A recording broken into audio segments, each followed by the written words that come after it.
Hi, welcome to Smart Solver. Let's learn how to study smart. Understand deeply, practice daily. Then you'll solve confidently. You can succeed anywhere.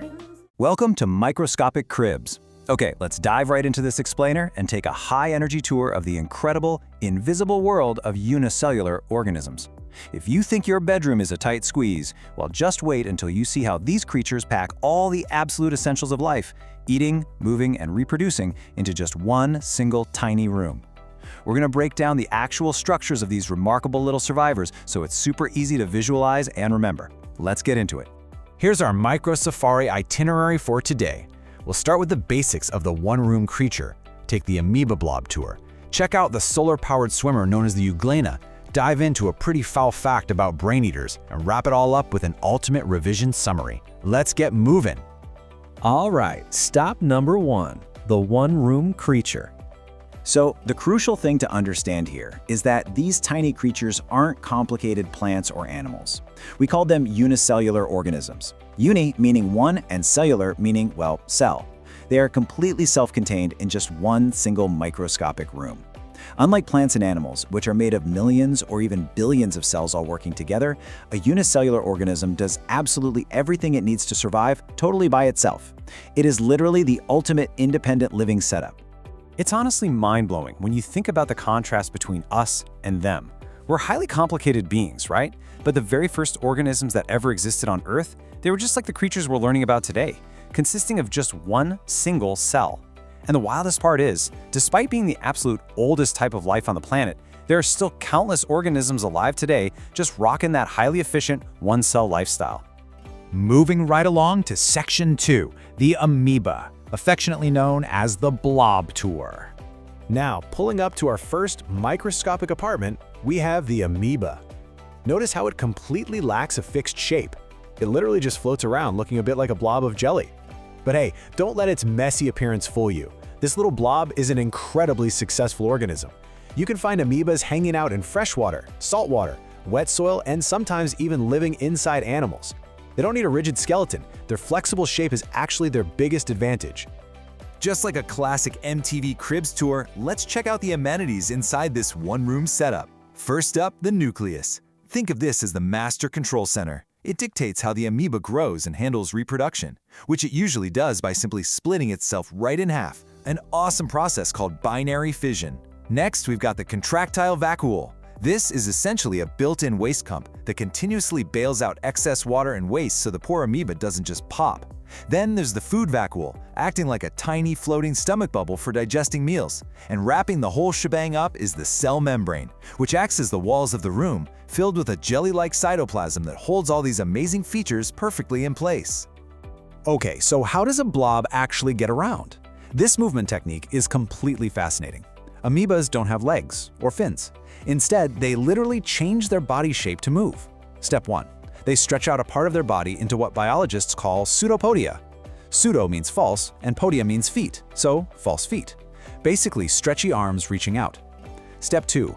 Once that stretchy arm is anchored down, the rest of the jelly-like cell just slowly oozes and follows in that direction. It's a slow, flowing crawl that lets them navigate their tiny world. All right, Section 3, the euglena, our solar-powered swimmer. Now, if the amoeba was the basic model, the euglena definitely has some serious high-tech upgrades. While it's still just a unicellular organism, you can instantly see it has a much more defined, almost torpedo-like shape. And sticking right out of the back, that is a long, whip-like tail called a flagellum. I'm telling you, this creature comes fully loaded. That flagellum, it acts exactly like a spinning propeller tail, allowing the euglena to actively zip and swim through the water rather than just oozing along. But the real showstoppers here are the chloroplasts. These are literally built-in biological solar panels. And to help it find the absolute best spot to use those panels, it's equipped with an eye spot, a tiny, light-sensitive area that helps it navigate its environment to find the sunshine. And of course, just like our amoeba friend, it has a nucleus, acting as the central control center running the whole operation. So, the crucial point here is the difference in their kitchens. When it's feeding time, the amoeba is an active hunter. It eats bacteria and other tiny organisms by physically wrapping those stretchy arms, the pseudopodia, around its prey, trapping it inside a food vacuole. The euglena, on the other hand, is uniquely versatile. Because of those awesome chloroplasts, it can actually make its own food using light. This is photosynthesis, exactly like a plant. But, and here's the kicker, if it gets dark and the solar power runs out, the euglena can just switch strategies and eat other small organisms to survive. Talk about the best of both worlds. Okay, time for section 4. Brace yourselves for our foul fact, brain eaters. Things are about to get a little bit gross and a whole lot of fascinating. This quote is intense. Now, let's be super clear up front. Most amoebas are completely harmless to us. They just want to float around in the mud and eat bacteria. But the amoeba Naegleria, that is a rare, terrifying exception. It's found in warm, fresh water, and as the quote points out, it is actually known as the brain-eating amoeba, which slowly destroys brain tissue and almost always results in death. This totally illustrates why you should always respect biology. Now, while it is extremely rare, very occasionally, if water containing this specific amoeba goes up a person's nose, it can infect them. It targets the nervous system and literally attacks brain tissue. It's just a stark, crazy reminder that even though these unicellular organisms are completely invisible to the naked eye, they can pack a massively powerful biological punch. All right, let's bring it all home with Section 5, our ultimate revision summary. If you can check off these 3 exam facts, you have absolutely mastered our tour of these tiny one-room creatures. Remember, a unicellular organism is made of just one cell. It's not a plant, not an animal. The amoeba is your shape-shifting blob with a nucleus control center, waste pumps, and stretchy pseudopod arms. And the euglena is your torpedo-shaped swimmer equipped with a propeller flagellum and built-in chloroplast solar panels. Also, a quick reminder on your microscope skills. Preparing a proper slide and focusing that lens is the only way you'll ever spot these tiny architects in real life. Lock all this into your mind and you are golden for your exams. To wrap up this explainer, I'll leave you with an ultimate scientist question to ponder.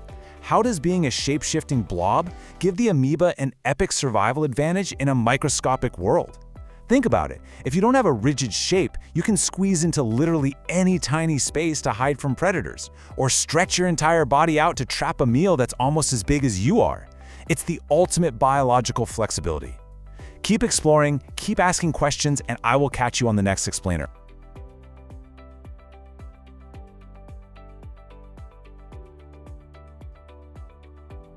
Thanks for watching Smart Solver. Keep learning, keep growing, and keep solving smarter every day.